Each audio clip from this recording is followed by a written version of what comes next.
Megan Hicks of I Run Far. I'm with Ragna Debats. It's 2 days before the 2019 Transvulcania Ultramarathon. Good morning, Ragna. How are you doing? Good morning. I'm well. I just had a nice breakfast and it's a lovely place, so I'm feeling well. It's actually a perfect weather morning on La Palma right now. Yeah, I think so. It's a little bit cloudy, but it's nice, pleasant. You don't need any clothes, so it feels light. And just getting mentalized and prepared for the race. Well, I have so many questions for you because I just saw you 4 weeks ago at Marathon des Sables, and so many things have happened in your world since then. Yeah, it's been really fast, everything, because I came home from Transvulcania, from Marathon des Sables, and I was thinking, should I go to China or not? And but I came home and I felt pretty well. My muscles seemed to be okay, so I thought it would be a good idea to go to China and to speed up, do a nice climb there, and also in altitude. So yeah, altitude, yeah. Yeah, so that's something interesting. Just for the race itself, but also interesting for the season to do some practice in altitude, and hopefully that's done some cool work. And So a logistical question for you. Marathon des Sables is, a week-long stage race, carrying a pack, eating a little bit less than normal. How did you do the recovery for the 3 weeks between Marathon des Sables and Yachting Skyrun? Actually, I didn't do a lot of recovery. I did. I came home, I think 3 days later after the last stage, and that's when I started training. Okay. I did a lot of double training sessions, not too much long distances, because I already had done the volume, I think. All the volume was there. Yeah. So I did, basically in the morning I did a training session outside, and then in the afternoon I did something in altitude in Hypoxia, because I live at 300-400 meters above sea level, which is very low. And for China, I needed to get up until 4,700 meters, a little bit higher even. And it's something I'm naturally not used to, because I'm from Holland. I lived below sea level for a long time. And so it's something I really... it's still something really interesting, something I would like to explore a bit more actually. But this time, it was the first time I did it at home with a mask on my face, and only short sessions, because I still had to take Marathon des Sables into account, but sure. I felt okay for training, so I did. Sometimes I even just went for a walk in altitude, and sometimes I ran, and most of the time uphill.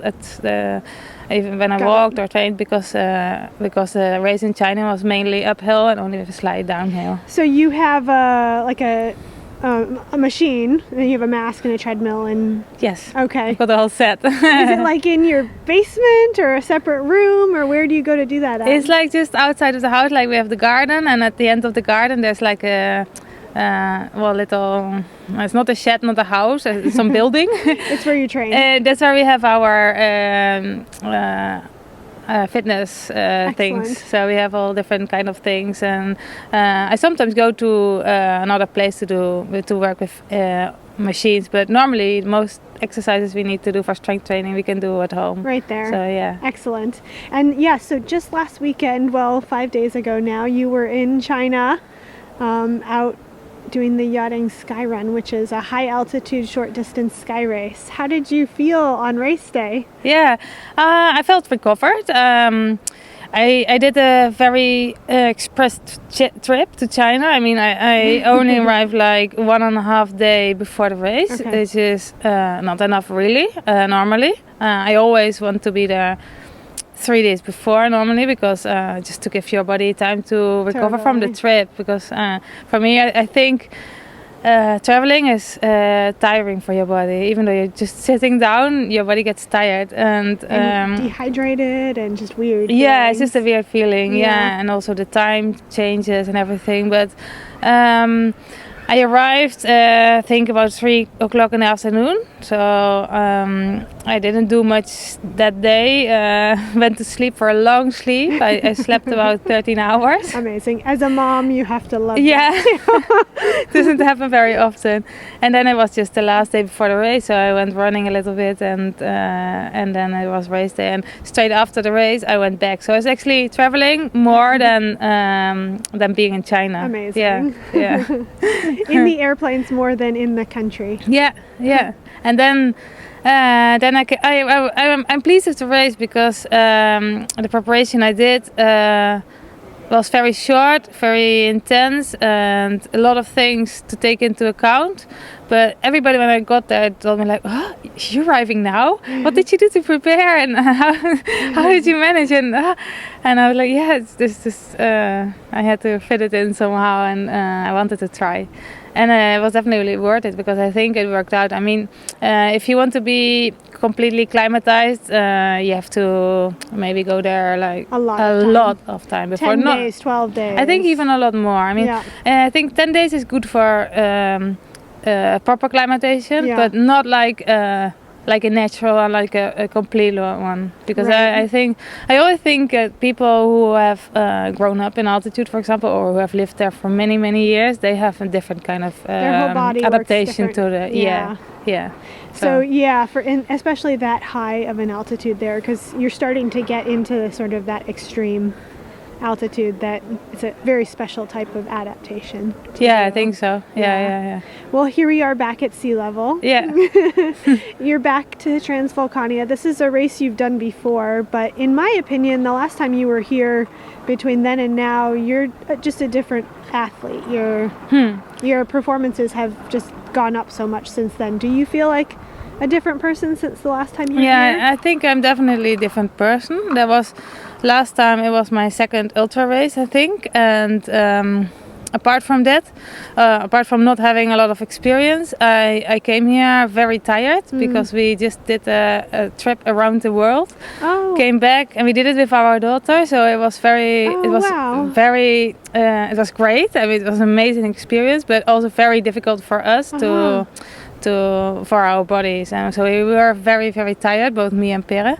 He didn't actually finish the race, and I did finish it, but I didn't feel like I was competitive. And so it was a different thing. I think now I'm a lot more experienced and I could do a good race. I mean, if you think about it, it's a sort of distance which suits me. It's a runnable race. It's something which normally suits me. So in theory, it could be like a good place for me. But let's see what is on paper. What is going to be? So you're from the Netherlands originally, but for a long time you've lived in Spain, and you're pretty integrated in the Spanish trail running culture. Can you try to describe what Transvulcania is to Spanish trail runners for the rest of the world? Because it's just this very unique thing for your running culture. For the Spanish people, you mean? I think so, yeah. So,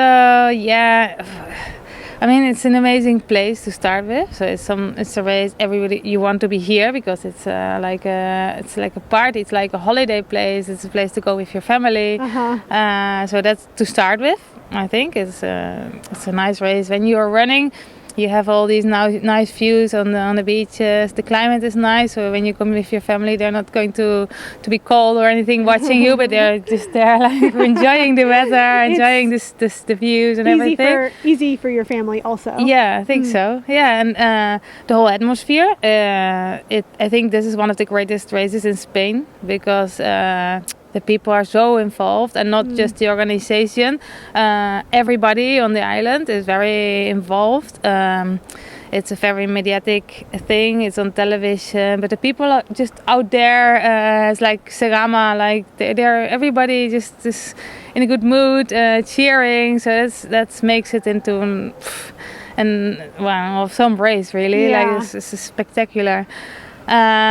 It's a nice race because it's athletic, very fast, runnable. It's very fast for the distance because there's a lot of kilometers, but they go by really quick.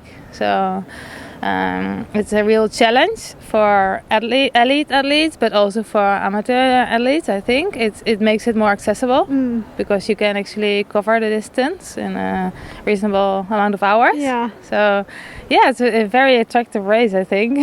A lot of reasons to come here. Yeah, definitely. Yeah. Well, best of luck to you this weekend. Thank and you. We'll see you out on the course. Yeah, thank you.